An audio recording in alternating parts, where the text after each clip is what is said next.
Alright, so finally we get to start graphing in this unit. So we're going to be talking about quadratic functions and transformations. So a parabola is a graph.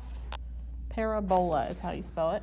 A parabola is the graph of a quadratic function which you can write in the form ax squared plus bx squared, or plus bx equals c, where the first term in front of the x squared, a, does not equal 0. So the parent function, so this is kind of like graphing absolute values. It has some similar characteristics. So the parent function of a quadratic function is f of x equals x squared. So let's graph this. And remember, if at any time you forget how to graph stuff, you could always just make a table and plot the points. I'm going to teach you some different tricks, but just in case you forget, that's how you would do it. So let's pick some points. Let's pick -2, -1, 0, 1, and 2. Well, if I plugged in -2 into that equation, that would be like -2 squared, which would give me +4. This would be like -1 squared, would give me 1. 0, of course, would be 0. 1 squared is 1, and 2 squared would be 4. Let's go ahead and plot these points. So over to -2, up to 4, -1, 1, 0, 0, 1, 1, and then 2, 4. And then it is going to be a U shape because it's not a V. It's not consistently going up 1 over 1, up 1 over 1 like the absolute value is. It is more of a U. Like if we picked 3 and -3, that would put us at 9. I'll just add that one in there. So it is more of a U shape. Looks something like that. So there is a pattern, so we don't have to make a table every single time. If you notice, let's just see, we went up 1 over 1, up 1 over 1. Up 2 over 4, or sorry, over 2, up 4, over 2, up 4. Then we went over 3, up 9, over 3, up 9. So if you notice, they're perfect squares. Up 1 over 1, up 1 over 1, or I should say over 1, up 1. Over 2, 2 squared would be 4, so up 4. For the 3, over 3, 3 squared would be 9, so we'd go up 9. That is the pattern. Now we're going to do it more, so if that didn't make total sense, that's okay. So the vertex of the parent function is 0, 0. So 0, 0. The axis of symmetry is the y-axis. So that would be x equals 0. And divides it in half. These are all symmetrical.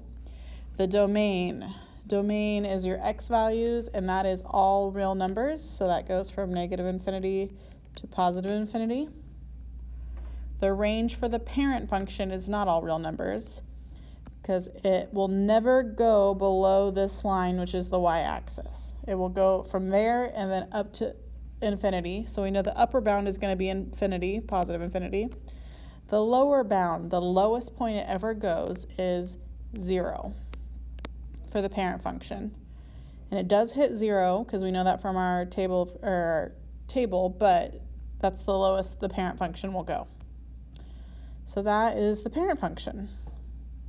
So now this next part, the vertex form of a quadratic function is f of x equals a parentheses x minus h parentheses squared plus k. So this should kind of look similar to the absolute value function. So the axis of symmetry is x equals h.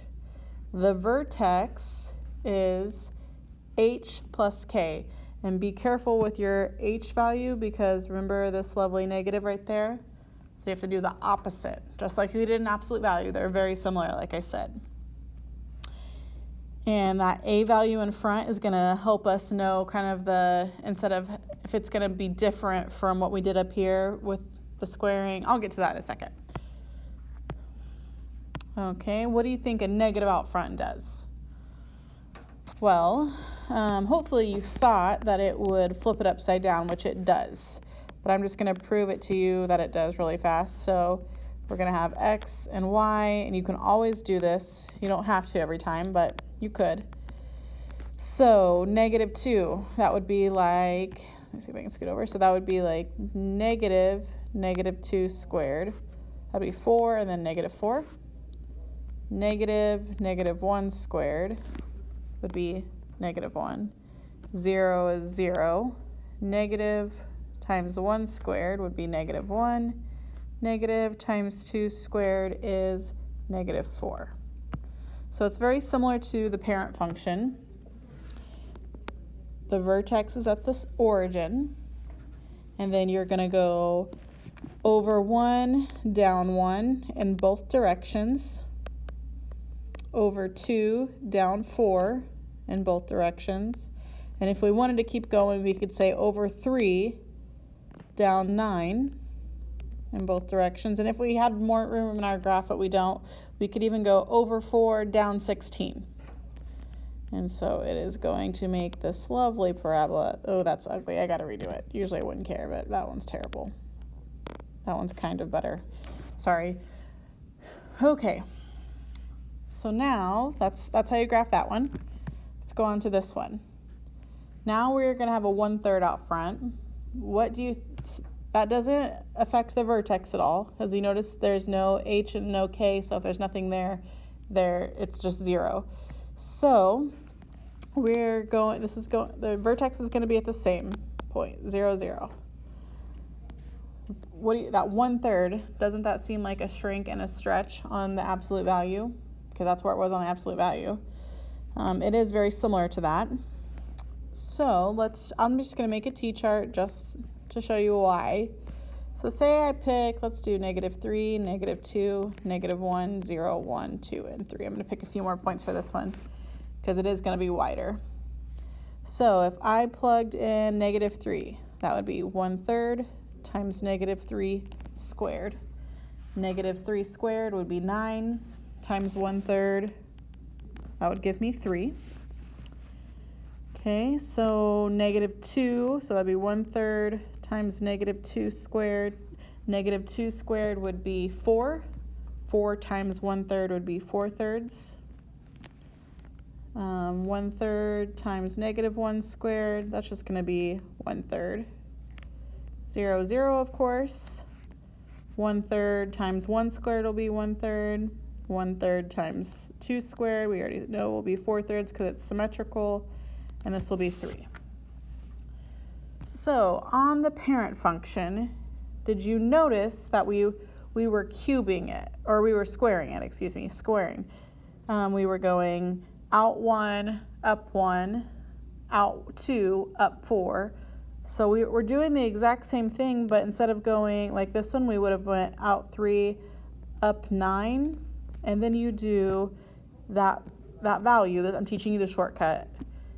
That value times 1/3, which would be 3. Let me do another one. So if I did, this one would have been 4, because -2 squared is 4. So this would have been 4 times 1/3. Well, 4 times 1/3 is 4/3.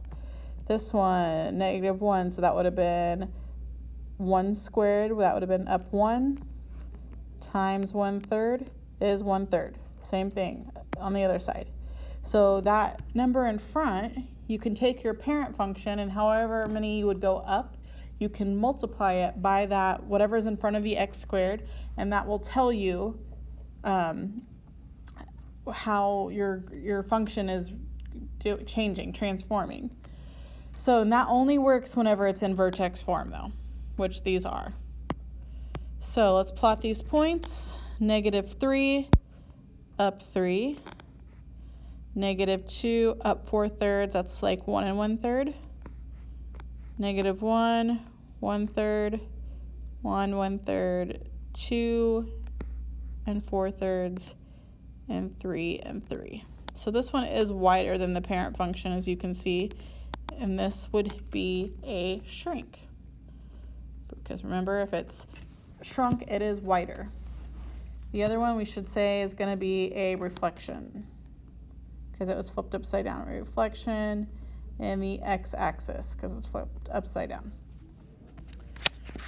Okay, so here's what I just talked about. So reflection is when the A term, I know this is blurry, is negative.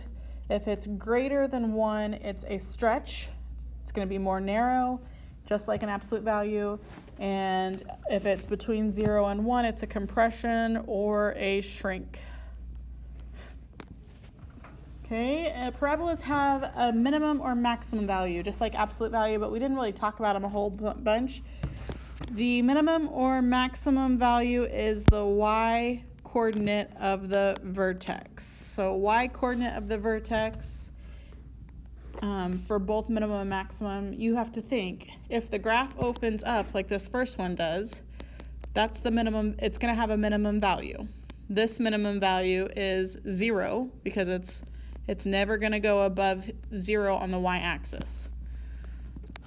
This one's flipped upside down, so this will have a maximum. That's the maximum value this is going to have, and that is at 0 as well.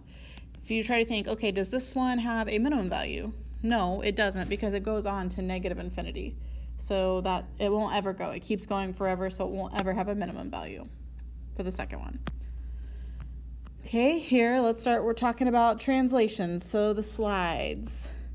If it's inside, remember you have to do the opposite because it's a minus. So remember opposite. So if it's minus, you go to the right. If it's plus, you go to the left. Vertical is not opposite. It's just like it was an absolute value. Positive means up, negative means down. If it's a horizontal and vertical, you just put them together. And it tells you where the vertex is. So the good thing on this is we get to see where the vertex is, but only if it's written in this form. So on this one, graph each function. How is each graph a translation of the parent function? So let's graph the first one. What is the vertex? Let's find that out first. The vertex is, so there's nothing happening inside parentheses. So the x-coordinate is 0. This tells you to go up 3. So that's actually the translation. So your vertex would be at 0, 3. So let's graph that. All right, you could make a table, but I'm not going to. I'm going to just graph it using my trick. We know this is facing up because it's positive x squared. So we'll go out 1, up 1 in both directions. Out 2, up 4 in both directions. If I had more space, I would go out 3, up 9. But I don't, so I won't. And there is that one. So we graphed it, and then how is it each graph a translation of the parent function? I already answered that, up 3. Should say translation up 3, but that's okay. All right, this one, remember, if it's inside the parentheses, it's backwards of what you need to think. So this would be -1, that's your vertex, -1, and there's nothing out there on the right, so that's 0. So -1, 0 would be right there. Use the trick. Up 1, out 1, up 2, out 4. We'll even do 3. Out 3, up 9. So here is our beautiful parabola. Got a little wonky over there. That's okay. All right, next one. What is the vertex, axis of symmetry, minimum or maximum, domain and range of the function? So there's a lot going on here. So we have vertex. Let's do that one first. Vertex, that's the easy one. So vertex is, remember, the x value is opposite. That'd be -1, +4. Your axis of symmetry is the x value of vertex. Okay. So your axis of symmetry is going to be, remember it's x equals something, or I'll yell at you. Just kidding, I won't, but I will count it off. So x equals, it's a vertical line at the x value, so that'd be -1. Okay, let's talk. Does this one have a minimum or a maximum? Well, this negative right here tells you that this is going to be a graph that looks like this. It's going to be upside down. So, will this have a minimum or a maximum? Well, that would be a maximum. The maximum, oops, sorry. Can't get that to erase. Okay, so the maximum is your y value of your vertex, or the minimum, whichever one it is. It's always going to be the y value of your vertex. So in this case, it would be +4. So the maximum is 4. You just write maximum 4. You don't put y equals 4. You just put 4, the value. Okay, domain. Domain is going to be all real numbers. And the range, that one's the harder one. So if it's upside down, and if it only goes to 4, so that's, oh sorry, I drew that wrong. If it hits 4, and this is at 4, on the y-axis, actually it shifted over, but that's okay. We get the idea. So it's gonna the lower bound is -infinity because it goes down forever, because it's flipped upside down. The upper bound is going to be where it hits your vertex, or your maximum, at 4. Okay, let's do another one. Okay, so the next one is going to be facing up. So it's going to be like this. And I know that because that 3 out front is positive. Your vertex is at, remember the x value is the opposite, so that would be +4, -2. So this point is at 4, -2. We need to find the axis of symmetry. That would be x equals 4.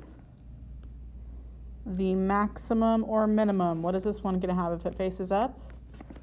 It will have a minimum, and your minimum, remember, is your y value, and that'll be -2. Domain is all real numbers, and the range is the lowest number would be at -2, so that's the lower bound, -2 to infinity. Okay, so now we get to graph and then identify the axis of symmetry. So don't forget that. That'll be a part in your homework. So I'm going to switch colors here. Let's do our vertex will be at -6, 2. So -6, 2. There's no number out here. So that means it's just the regular, like the parent function, it's just shifted over. So up 1, or out 1, up 1, out 2, up 4. Oops, sorry, I messed up on the last point, too far over. Right there, so that would look like this. The next one, it's going to be flipped upside down, so be ready for that.